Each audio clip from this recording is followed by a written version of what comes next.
Luis Solari, también ex congresista de la República. Señor Solari, muy buenos días, gracias por estar con nosotros. Buen día, saludarlos nuevamente y también a los televidentes. Señor Solari, esterilizaciones forzadas o anticoncepciones quirúrgicas voluntarias, ¿cómo lo llamamos a este caso tan emblemático y bueno, que nuevamente le han ido cambiando el nombre, ¿no? AID tenía un contrato de más de 100 millones de dólares que renovaba periódicamente con una institución que se llamaba ABS, Asociación para la Esterilización Voluntaria, y después le cambiaron a ABSC, ¿no? Para la contracepción quirúrgica voluntaria. Pero lo que sucedió acá no era voluntario, porque era obvio que de los 100.000 primeros casos que hubieron, cuando el ministro Costa Bauer fue citado al Congreso y lo interrogaron muy profusamente los congresistas de esa época, Rafael Rey y Arturo Salazar Larraín, gran periodista, notable maestro de periodismo, el ministro juró que iba a mandar las 100 autorizaciones o consentimientos informados, los cuales nunca llegaron al Congreso, lo cual significa que no le habían pedido a ninguna persona, así fuera entre comillas voluntaria o involuntaria, su consentimiento. Eso es uno. No había ningún documento, perdón que lo interrumpa, que confirmase que estas personas habían consentido. Okay. El ministerio nunca...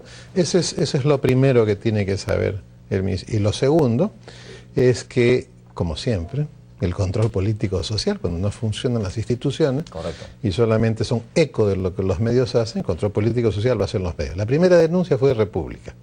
Y después el Comercio, con una unidad de investigación muy grande, tomó el tema y lo convirtió en primera plana. El único tema que duró, aparte de los audios y esas cosas, 6 meses en la prensa. Y en estas denuncias aparecieron, primero, se descubrió el tema de las cuotas. O sea, el personal de salud tenía que cumplir cuotas en tiempos determinados.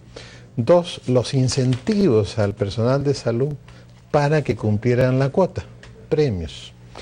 3, y ahí ya comenzaron a aparecer los relatos de las mujeres esterilizadas sacándolas a la fuerza de sus escondites detrás de las puertas de sus casas, gente esterilizada en condiciones pues terribles, además de contra su voluntad, y adicionalmente posoperadas que eran transportadas en carretillas, no habían camillas, tiradas en el suelo para la recuperación, es decir, aparte por supuesto de los casos complicados y de los muertos.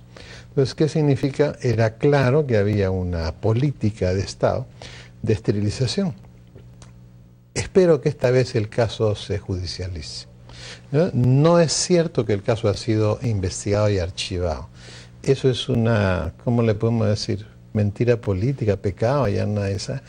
Porque los fiscales, ellos abren una investigación y la única conclusión a la que llegan es no dar lugar a la apertura del proceso. Ellos no archivan. No es cosa juzgada como se nos ha querido hacer creer. ¿Y por qué decidieron no? Porque es discrecional. A un fiscal le parece que no, a otro le puede parecer que sí. Entonces, lo único que tenemos que esperar los peruanos y sobre todo las familias, es que usted no sabe, mujeres esterilizadas, la fertilidad femenina en el Ande, en las zonas rurales, está vinculada a la fertilidad de la tierra. Entonces, la participación de las mujeres en las labores del campo, sobre todo en la época de la siembra, es parte de un ritual ancestral, no es un tema de ir y echar la semilla. Entonces, se afectaron las relaciones sociales por este proceso. Mujeres fueron rechazadas por sus esposos porque estaban esterilizadas. Y por supuesto esterilizadas sin que el esposo supiera. El esposo iba al campo, llegaba el equipo, ¿no es cierto?, como si fuera una anchovetera, y hacía pesca de arrastre, incluyendo, como le digo, este famoso testimonio que está en los videos, de sacar a una mujer de atrás de la puerta de su casa que se había acurrucado escondida para que no la sacara. ¿Todas esas investigaciones las realizaron ustedes cuando gobierno? No. Todo esto fue destapado por los medios de comunicación antes de... Yo fui parte de una comisión del Colegio Médico del Perú. Me tocó a mí escuchar directo el relato. ¿En qué año fue esto? Esto ha sido aproximadamente en 98, si mal no recuerdo, 97, 98, a los presidentes de los consejos regionales del Colegio Médico, relatar cómo había sido en cada departamento. Después, a mí me tocó crear la comisión que investigara esto en el ministerio, pero quien tuvo a su cargo el grueso de esta investigación y conclusiones y todo fue mi sucesor, el doctor Fernando Carbón. ¿A dónde vamos? ¿Qué pasó con esto? Bueno, esto fue a diferentes sitios. En el Ministerio Público, ya sabemos, creo que no hay lugar a proceso. Basta con ver el video para darse cuenta que ahí hubieron definitivamente acciones punibles, ¿no? Desde el punto de vista jurídico. Me está deslizando esa posibilidad que en base a todas estas pruebas los fiscales... Así es, pues, ¿no? ¿Pero qué se puede sospechar ahí? ¿Que no hubo la voluntad, que hubo algún manejo político para dejar eso enfriado? Lo sabremos tarde o temprano. Okay. Y lo segundo, lo que llegó al Congreso, en el Congreso se creó otra comisión investigadora que presidió el congresista Héctor Chávez Chuchón, y eran 3 miembros: Daniel Robles del Partido Aprista, Marcial Ayaipoma de Perú Posible. Cuando ya estaba terminado el informe, que hay que decir de paso que el congresista Chávez Chuchón fue sometido a terribles presiones ¿por parte de políticas, pero yo no puedo hablar en nombre de él, que él lo diga en el juicio, para que retirara nombres del informe de involucrados. ¿Qué nombres? ¿Recuerda? Bueno, Tampoco, pues yo no tuve acceso a ese informe. Okay. El asunto es que de repente un día, misteriosamente, los congresistas Robles del Partido Aprista y Marcela Ayaipoma de Perú Posible retiraron sus firmas. 3 firmas, retira 2, el informe muere. O sea, el informe fue informicidio, asesinaron el informe. El informe quedó.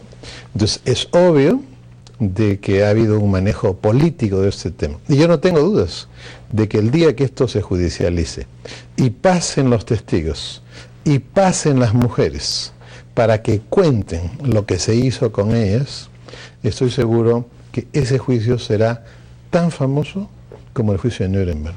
Porque lo que yo he tenido que escuchar como ministro, como miembro de la comisión del Colegio Médico y directamente de mujeres involucradas en este proceso, ha sido terrible. Mire, cuando estuvimos en el ministerio, llegó el Movimiento Amplio de Mujeres con un grupo de estas, ahí conocí a Hilaria Supa, de estas mujeres esterilizadas a la puerta, comenzaron a contar.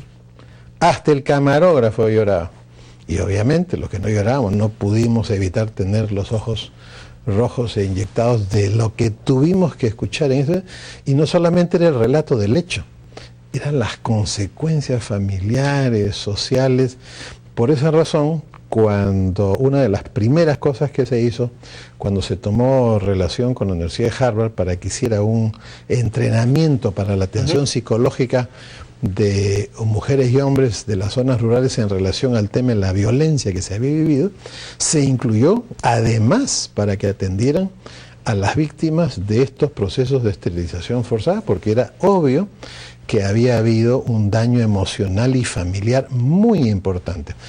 Y literalmente, y yo he escuchado eso, ¿no? O sea, es inentendible que hasta la fecha esto no sea judicial. Yo espero que el fiscal Peláez, que parece tener pantalones de fibra de acero, ¿no es cierto?, y una coraza impermeable a las presiones políticas, espero que vaya adelante con el caso, porque definitivamente aquí han habido daños que ni siquiera han sido reparados, y además es indignante que salga alguien y diga que esto está archivado, que es cosa juzgada. Son mentiras, pues. Según el